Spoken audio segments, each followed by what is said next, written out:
കാർഷിക മേഖല പാടെ തകരുമ്പോഴും കൃഷിയെ നെഞ്ചോട് ചേർത്ത് പിടിക്കുന്ന ഒരു കർഷകനുണ്ട് അയ്യപ്പൻകോവിലിൽ. ഉപ്പൂട്ടിൽ റോയി എന്ന കർഷകനാണ് 20 വർഷത്തിലേറെയായി കാർഷിക മേഖലയിലൂടെ മുന്നേറ്റം നടത്തുന്നത്.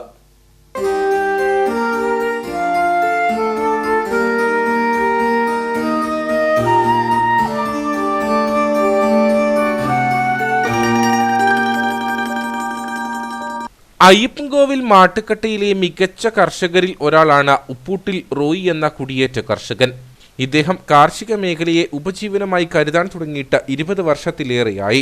ഇത്തവണത്തെ ഓണത്തിന് വിപണിയിൽ എത്തിക്കുന്നതിനു വേണ്ടി 1 ഏക്കറിൽ 1/2 ഏക്കറോളം സ്ഥലത്ത് വിശാലമായ പച്ചക്കറിത്തോട്ടമാണ് ഇദ്ദേഹം ഒരുക്കിയിരിക്കുന്നത്. കൃഷിഭവന്റെ സഹായത്തോടെയാണ് പച്ചക്കറിത്തോട്ടത്തിന്റെ പ്രവർത്തനങ്ങൾ. ഇതിന്റെ ആദ്യഘട്ട വിളവെടുപ്പ് ഉദ്ഘാടനം അയ്യപ്പൻകോവിൽ കൃഷി ഓഫീസർ അന്ന ഇമ്മാനുവലിന്റെ നേതൃത്വത്തിൽ നടന്നു. നമ്മുടെ ഈ പഞ്ചായത്തിൽ ഒരുപാട് കൃഷിനാശങ്ങളും കാര്യങ്ങളും ഒക്കെ ഉണ്ടായി. അപ്പം അതിലൊക്കെ അതുതന്നെ എല്ലാം നേരിട്ട് നമ്മുടെ പഞ്ചായത്തിൽ പച്ചക്കറി കൃഷിയും പച്ചക്കറി, മഞ്ഞൾ, ഇഞ്ചി, വാഴ അങ്ങനെ എല്ലാവിധ കൃഷികളും വളരെ മനോഹരമായിട്ട് വളരെ ലാഭകരമായ രീതിയിൽ മുന്നോട്ട് കൊണ്ടുപോകുന്നൊരു നമ്മുടെ പഞ്ചായത്തിലെ ഒരു മികച്ച ഒരു കർഷകനാണ് നമ്മുടെ റോയി ചേട്ടൻ. നമ്മുടെ പഞ്ചായത്തിൽ എനിക്ക് പറയുകയാണെങ്കിൽ തന്നെ നമ്മുടെ പഞ്ചായത്തിൽ ഈ പച്ചക്കറി കൃഷിയിലേക്ക് ചെയ്യുന്ന 1-2 കർഷകരെ നമുക്ക് ഉള്ളൂ.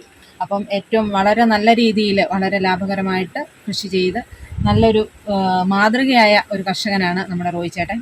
ആന്ധ്ര ബീൻസ്, നാടൻ ബീൻസ്, ഇഞ്ചി, മത്തൻ, കപ്പ തുടങ്ങി വിവിധ തരം കൃഷികൾ റോയിയുടെ 1 ഏക്കർ സ്ഥലത്തുണ്ട്.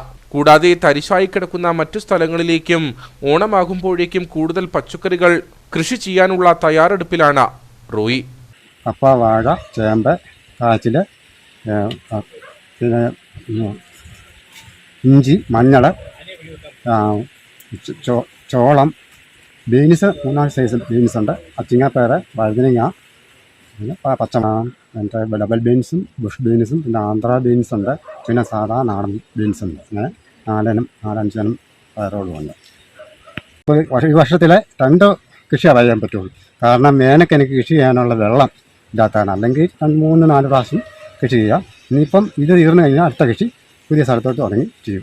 കാർഷിക മേഖലയിലെ വിലത്തകർച്ചയും കാലാവസ്ഥാ വ്യതിയാനവും ഹൈറേഞ്ചിലെ ഓരോ കർഷകനെയും തളർത്തുമ്പോൾ അതിനെയെല്ലാം അതിജീവിച്ച് കൃഷിയെ മുന്നോട്ട് കൊണ്ടുപോകുന്ന ഈ കർഷകൻ മറ്റുള്ളവർക്ക് ഒരു പ്രചോദനം കൂടിയാണ്.